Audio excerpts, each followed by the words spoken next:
Swayam Prabha. Digital India. Educated India.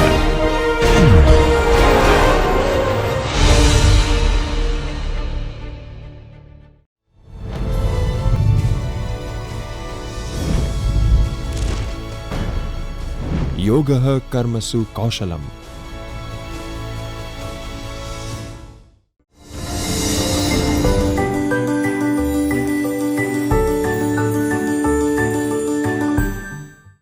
A warm welcome to all the students.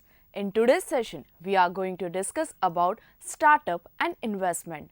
Small businesses are the lifeblood of our national and state economy. The entrepreneur spirit that propels people to create and grow new businesses has been an essential part of our growth as a state. India is a fastest growing economy with a very young population.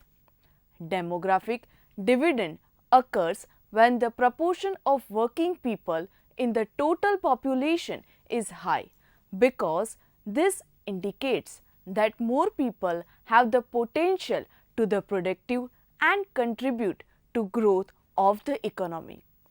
However, if a large group of young people are not able to secure employment and earn satisfactory livelihood, the youth bulge will become a demographic explosion, because a large mass of infuriated youth is likely to become a latent source of social and political instability. For instance, introduction of startup and investment. Entrepreneurship has played an important role in growth, development and prosperity of many countries in the world. Therefore, to promote the entrepreneur spirit among the people, particularly the youth of the country, Government of India under leadership of Honorable Prime Minister Shri Narendra Modi has initiated a program known as Startup India. This unprecedented initiative aims at addressing the structural constraints which hinder the growth of many potential businesses. Basically, a startup is an enterprise which commences its operation with new ideas and in new areas of businesses. It is a revived and regenerate form of an entrepreneur that has just started to come up. Hence, Startup India is an attempt to provide maximum help and support for the newly established business organization. Through this initiative, the government strategies to create a structure which fosters innovation and creation of startups in the country that will ultimately lead to sustainable economic growth and large-scale employment generation. Thus, the main aim of this program is to create an employment base for every kind of job seeker, whether they are skilled, semi-skilled or unskilled. In India, when someone chooses entrepreneurship as his or her career, many governmental procedures in the form of getting land permission, environmental clearances, foreign investment proposals, etc., dissuades him to set up an enterprise. Startup India in this context is an action plan which seeks to change the perception of people towards a government from an obstructive entity to a facilitator which guides the newly formed enterprises to the path of efficiency and effectiveness. The intent of the government is to encourage the people to convert their ideas into business organizations, restructure and liberalize government policies, allow the entrepreneurs to keep the cost of adherence to strict governmental rules and procedures minimum and become competent by focusing on their core area of business operations. India in contemporary world is blessed with something called as demographic dividend. That is, it has one of the largest number of youths in its population base in this world. By providing social, economic, technological and political support to the ideas of the young mind of the country, it can be ensured that their energies can be coordinated and directed in such a way that instead of becoming social liability for the government, this energized youth base can really prove to be an asset for the country. There is generally a misconception that Startup India is a program especially designed for technology sector, but in reality, the ambit of the initiative is so large that it covers a wide array of other sectors including manufacturing, education, healthcare, agriculture, etc. Thus, through this initiative, the government wants to extend the entrepreneurial spirit to the grassroots level, that is, not only to Tier 1 and metropolitan cities but to the Tier 2 and Tier 3 cities including semi-urban and rural areas in inclusive and transparent manner. So, in a manner, it can be concluded that this program seeks to drive the Indian economy towards the inclusive growth and development, which further may be solution to problems like regional imbalances and disparities. Now let's discuss about Startup Cell. Gujarat University Startup and Entrepreneurship Council (GUSEC) is one of India's leading startup support system, which has set an unprecedented benchmark by facilitating at zero cost. Right in the heart of Gujarat University, with an ever-growing infrastructure, 100 plus innovative tech and non-tech startups, GUSEC has played a pivotal role in shaping and nurturing the startup ecosystem in Gujarat. GUSEC is an early stage, zero-day, zero-cost startup support system with a mission to convert 1% of 1.5 million higher education students in the Gujarat region into entrepreneurs, building economic and growth value from within a university ecosystem. GUSEC vision is to give an accelerated platform to idea-level entrepreneurs and support them with the necessary resources and mentorship to build real value from their current ideas. GUSEC works with a zero-day, zero-cost startup support model which puts an imperative emphasis on offering no-cost startup support, especially to the early-stage startups during their pre-incubation, incubation and acceleration periods to help them experiment and growth with their ideas. This model helps them to accelerate their ideas with a build fast, break fast ideology. Now, we will discuss Startup India. Honorable Prime Minister Narendra Modi announced on 15th August 2015 Startup India, Stand Up India to promote bank financing for startups and offer incentives to boost entrepreneurship and job creation. India has declared 2010 to 2020 as a decade of innovation. The government has stressed the need to vocalize a policy to synergize science, technology and innovation and has also established the National Innovation Council (NIC). Startup India scheme is an initiative by the central government to provide employment opportunities in the country.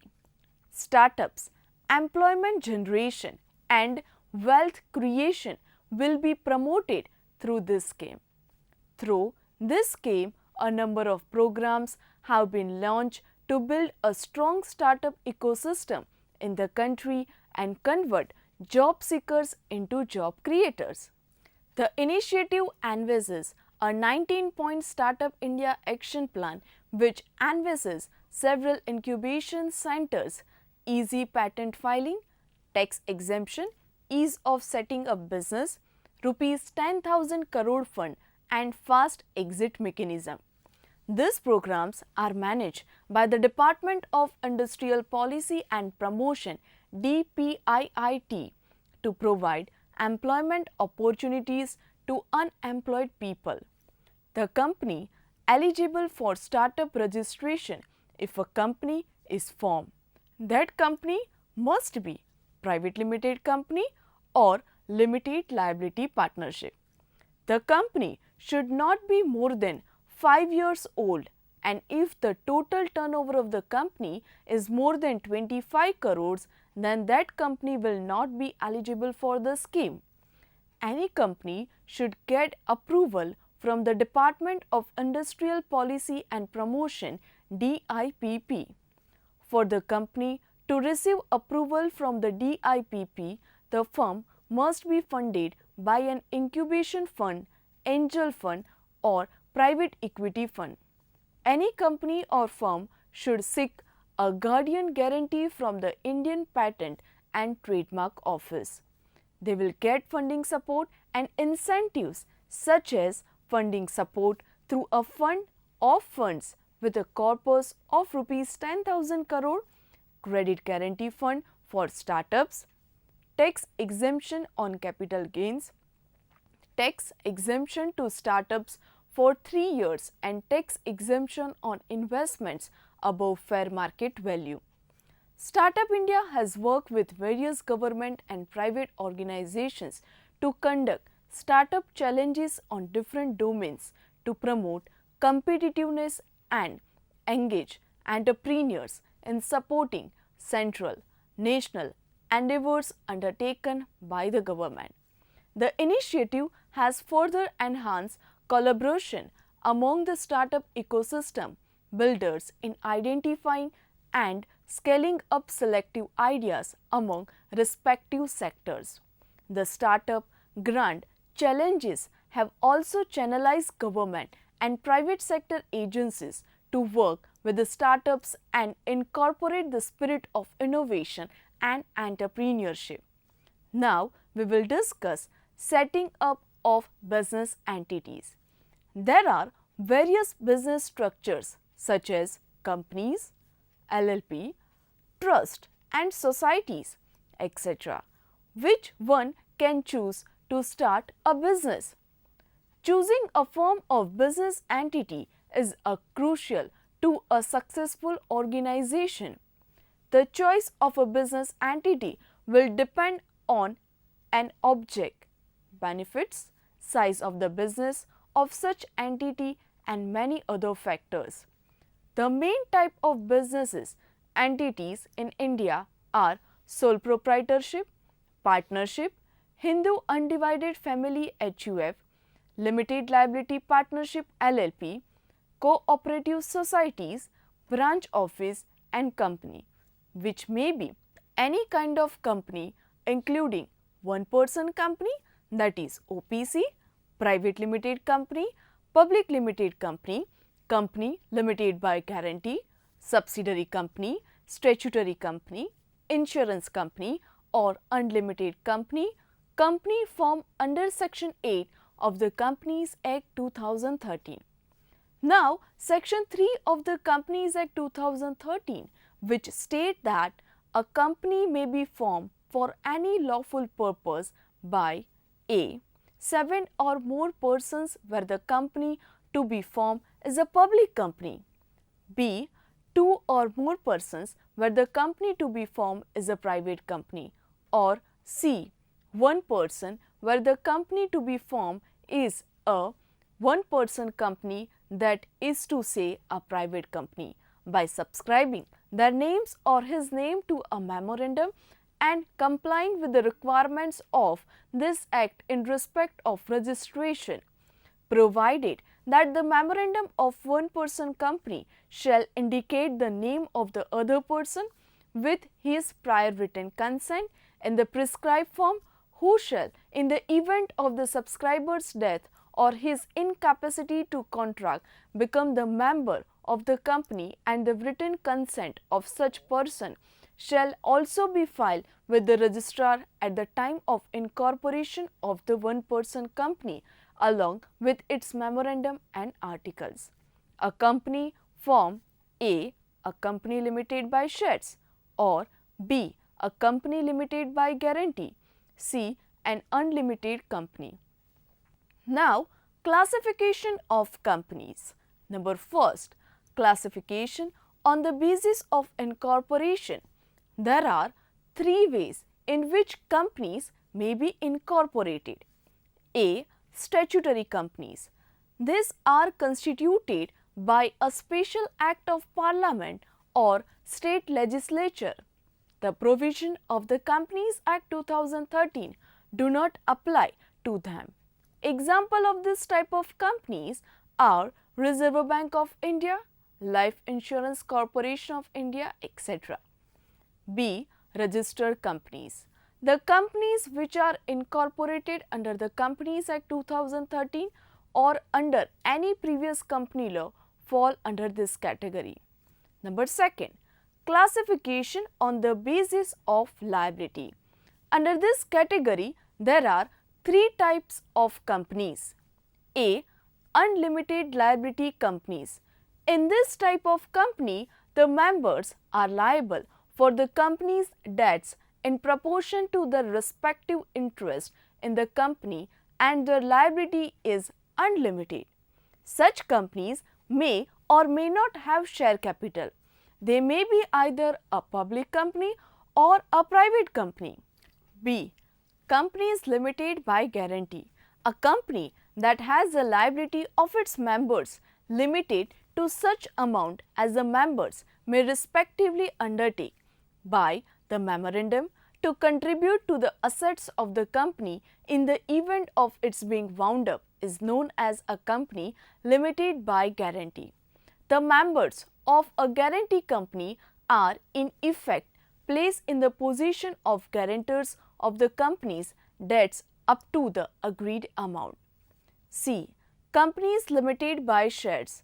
A company that has the liability of its members limited by the liability clause in the memorandum to the amount, if any, unpaid on the shares respectively held by them is termed as a company limited by shares.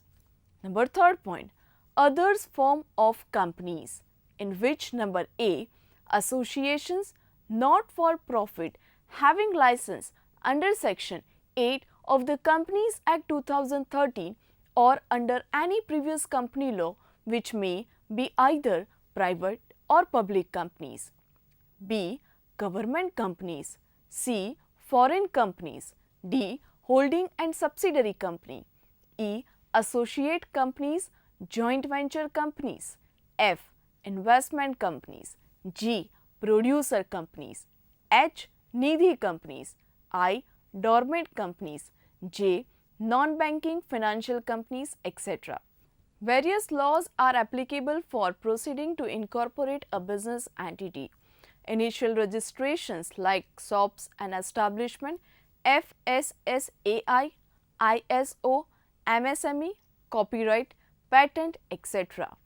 and licensing from the regulatory authorities like RBI, IRDA, GST, income tax, IPR, etc. need to be obtained. The choice of a business organization is driven by a combination of several factors such as nature of activity, capital requirement, degree of independence required, etc. There is no ready-made formula for selecting the particular type of business organization.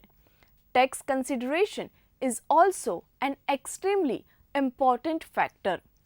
Business organization refers to all necessary arrangements required to conduct a business in an optimized manner. It refers to all those steps that need to be undertaken for establishing and maintaining relationship between man, material and machinery to carry on the business efficiently for earning profits. This may be called the process of planning and organizing, which are the integral part of the business management.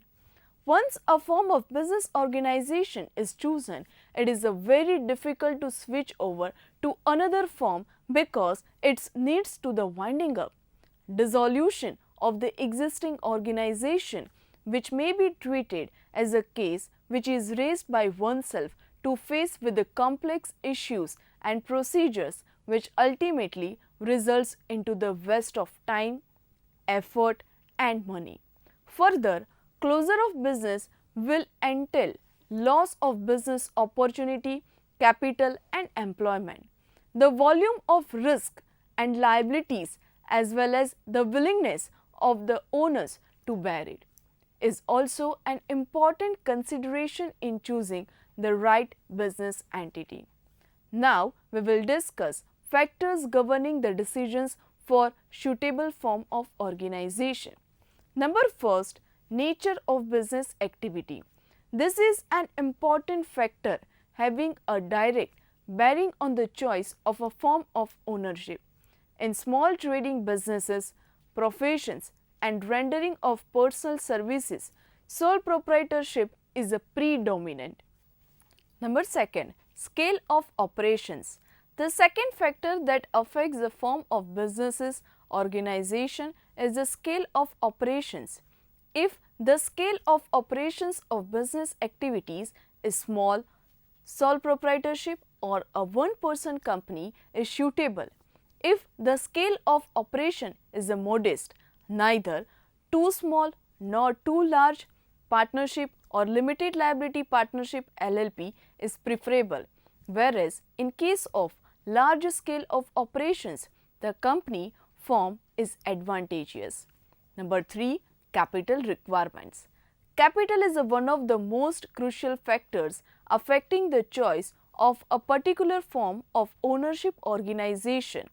Requirement of capital is closely related to the type of business and scale of operations. Enterprise requiring heavy investment like iron and steel plants, large scale infrastructure projects, etc., should be organized as companies. Depending on the capital required, they can be set up as a public companies and in some cases may be in the form of listed companies by raising money from the public and being listed on the stock exchanges. Number 4, managerial ability. It is difficult for a sole proprietor to have expertise in all functional areas of businesses. Further, the size of the business may not permit engagement of professional management. In other forms of organizations like partnership and company, there is division of work among the partners which allows the partners to specialize in specific areas, leading to better outputs and decision making. Number 5, degree of control and management. The degree of control and management that an entrepreneur desires to have over business affects the choice of form of organization. In sole proprietorship, OPC, ownership, management and control are completely fused and therefore an entrepreneur has complete control over his business. In partnership, management and control of business is jointly shared by the partners and their specific rights, duties and responsibilities would be documented through incorporating various clauses in this regard in the partnership deed. Number 6, flexibility of administration. As far as possible, the form of organization chosen should allow flexibility of administration. The flexibility of administration is closely related to the internal organization of business, that is, the manner in which organizational activities are structured into departments, sections and units with a clear definition of authority and responsibility. The internal organization of a sole proprietary business, for instance, is very simple, and therefore any changes in its administration can be effected with least inconvenience and loss. Number 7. Division of profit. Profit is a guiding force of private businesses, and it has a tremendous influence on the selection of particular form of business organization. An entrepreneur desiring to pocket all the profits of businesses will naturally prefer sole proprietorship. Number 8. Cost, procedures and government regulations. This is also an important factor that should be taken into account while choosing a particular form of organization.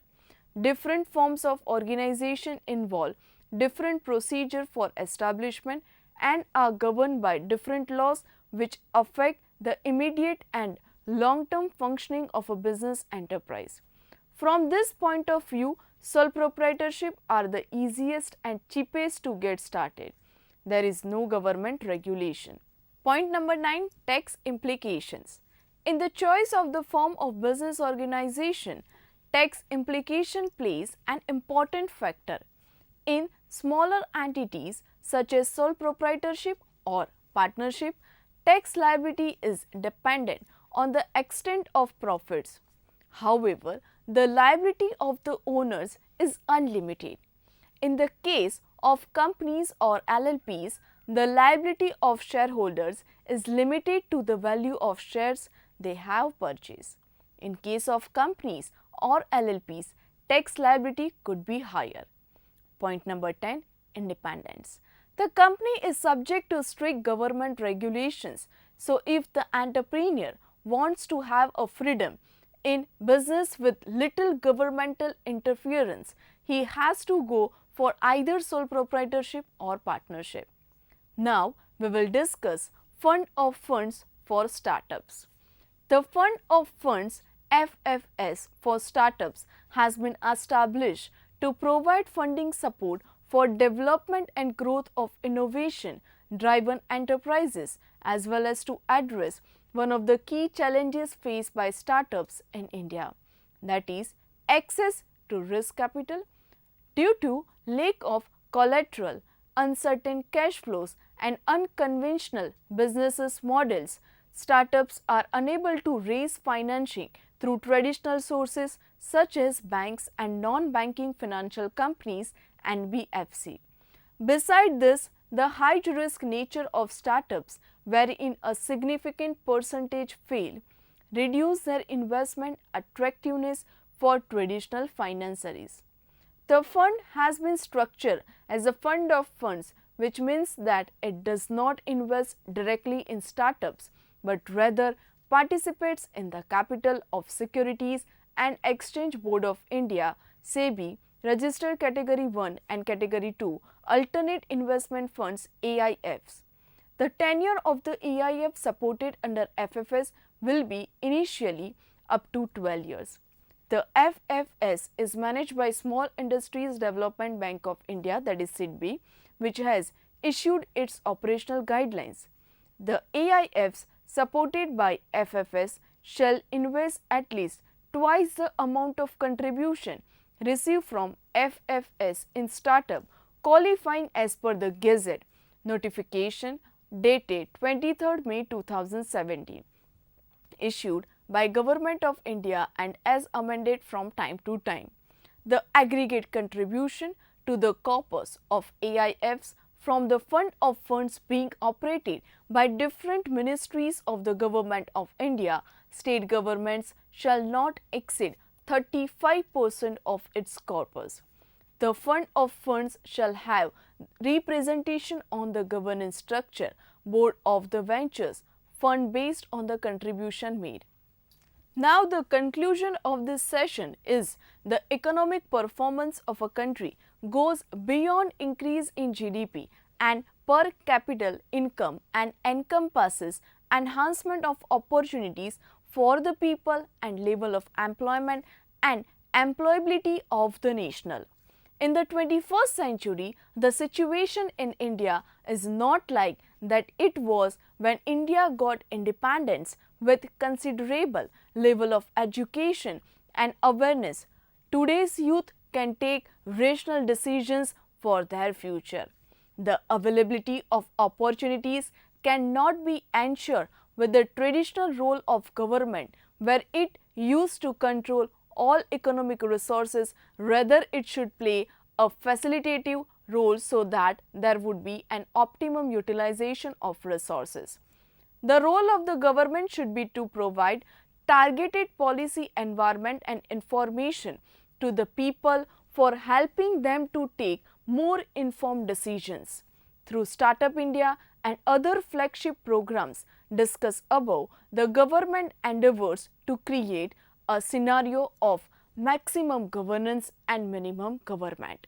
Through this minimal role, the government wants to reduce the procedurals and bureaucratic hurdles which obstructs the functioning of business operations. The minimum impediments in the institutions and operation of entrepreneurs would allow them to focus on their primary goals for which they are